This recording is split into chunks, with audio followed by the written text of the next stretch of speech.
Document exclusif. Le dossier MEDEX, le scandale qui bafoue la sécurité numérique de l'Algérie.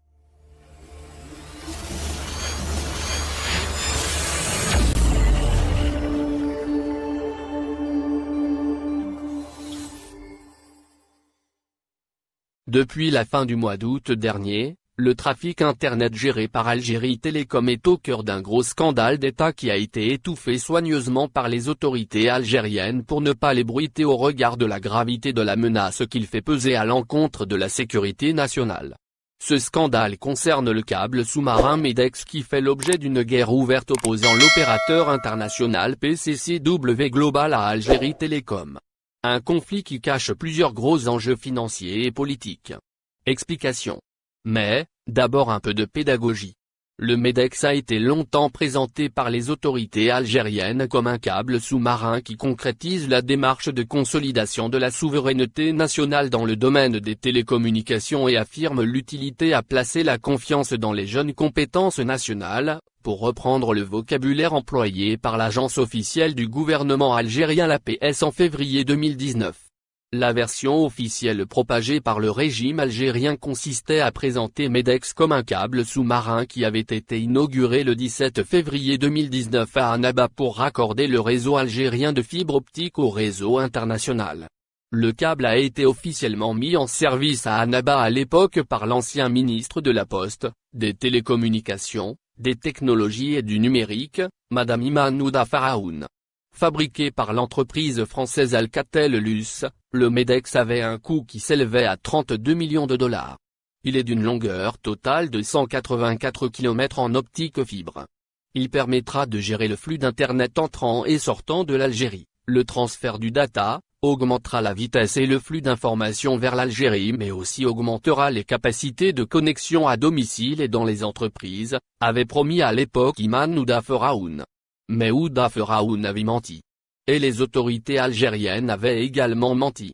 Et pour cause, le MEDEX n'est pas un câble sous-marin.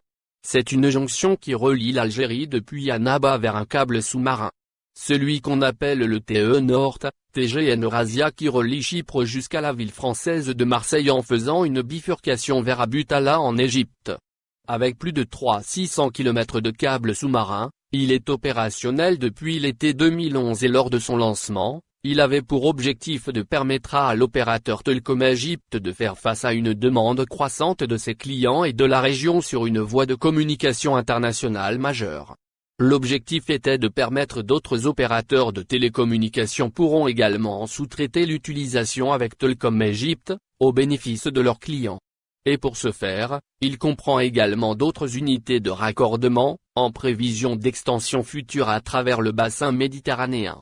Telecom Égypte avait signé en janvier 2008, avec le constructeur Alcatel-Lucent, le contrat de son déploiement pour permettre à l'opérateur égyptien d'élargir et de diversifier sa connectivité internationale.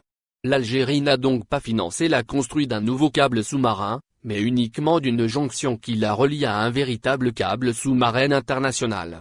Or, 32 millions de dollars pour une jonction et non pas un câble sous-marin, c'est excessivement cher et onéreux. Selon plusieurs experts contactés par Algérie au cours de nos investigations, il aurait été facile pour Algérie Télécom de réaliser cette jonction à un prix avoisinant les 5 à 6 millions de dollars. Malgré la cherté intrigante de ces travaux, l'opérateur PCCW Global et Algérie Télécom ont signé un partenariat en décembre 2017 qui permet de nouer un contrat de construction et le déploiement et la mise en service d'un nouveau système de câbles sous-marins nommé MEDEX, reliant l'Algérie aux États-Unis et à l'Asie à travers la Méditerranée.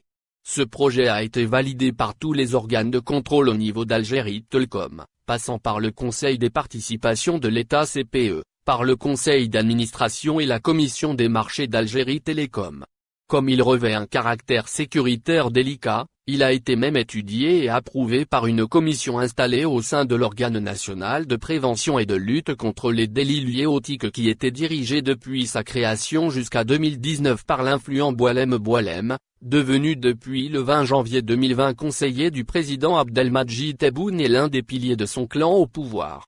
Durant les années Bouteflika, Boualem avait effectivement dirigé secrètement le fameux organe national de prévention et de lutte contre les infractions liées aux technologies de l'information et de la communication, TIC, créé le 8 octobre 2015. Boualem était le directeur général de cet organe stratégique et ô combien sensible. Cet organe est chargé de la surveillance préventive et de la veille électronique qui comprend un service de surveillance électronique, un service de suivi, d'analyse et de coopération. Il dispose également d'un centre des opérations techniques et les antennes régionales sont rattachées à la direction. C'est l'organe qui surveille les télécommunications et le réseau Internet. Cet organe est doté aussi d'un service de suivi, d'analyse et de coopération, comprend un bureau de collecte et de centralisation de l'exploitation des informations, un bureau de prévention et de suivi, un bureau de communication et de coopération. Vers la fin de l'année 2017, présidant une commission composée par un représentant du ministère de la Défense nationale et un représentant du ministère de la Poste, d'éthique et des télécommunications. Cette commission doit évaluer les projets lancés dans le secteur des télécommunications et du trafic Internet pour veiller sur la protection de la sécurité nationale contre de potentielles menaces extérieures. La commission a approuvé à l'unanimité ce projet qui soulevait, pourtant, quelques interrogations sur ses aspects sécuritaires. Et pour cause, le MEDEX reliait l'Algérie à TE Nord, TGN Eurasia dont le point de départ est une ville située sur l'île de Chypre, une ville appelée Pentaskino. Or, depuis cette localité à Chypre, il y a plusieurs autres câbles ou connexions internationales qui relient Israël à plusieurs réseaux transcontinentaux.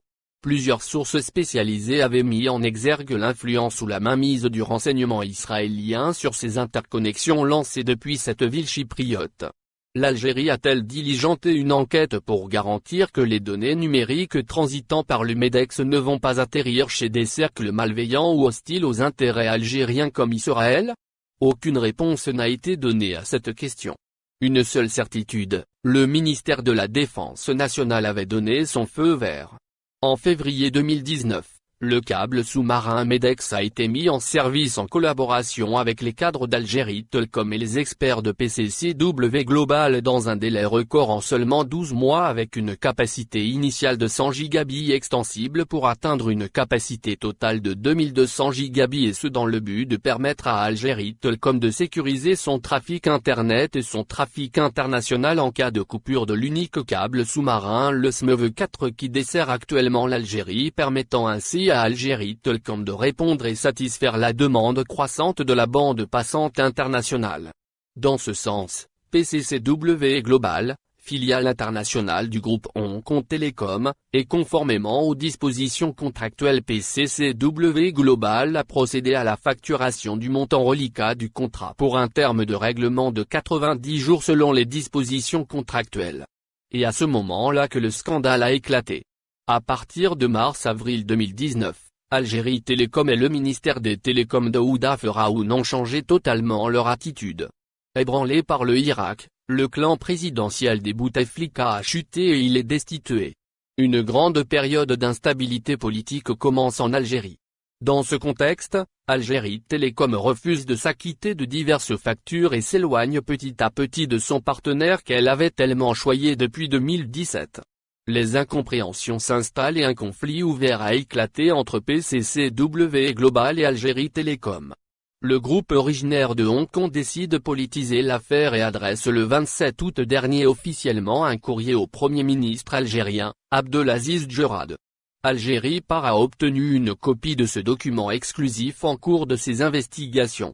Dans cette lettre, PCCW Global explique à Djerad que depuis le mois de mars 2019 nos équipes sous la conduite de notre vice-président pour l'Afrique du Nord et Moyen-Orient M. Sameh Sobhi ont sollicité à maintes reprises les équipes d'Algérie Télécom pour le déblocage du paiement des factures liées à ce projet ainsi que les factures liées aux services de maintenance dans le cadre de l'accord MECMA, et qui malheureusement et à ce jour demeurent encore bloquées. En date du 15 juillet 2020. Nous avons envoyé une lettre de notification à Algérie Télécom.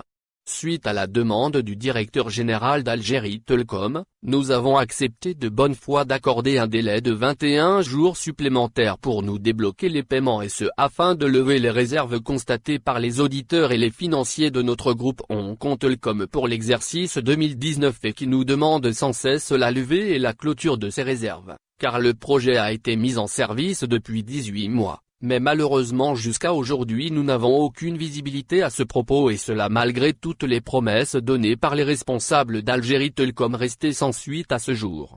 De même, ce retard de paiement de la part d'Algérie Telecom a causé à PCCW Global un préjudice financier, vu que nous nous trouvons dans l'obligation de s'acquitter à la direction des grandes entreprises, DGE, d'une pénalité d'un montant de 50 millions de dinars algériens. Poursuit PCCW Global dans sa lettre à Abdelaziz Djerad.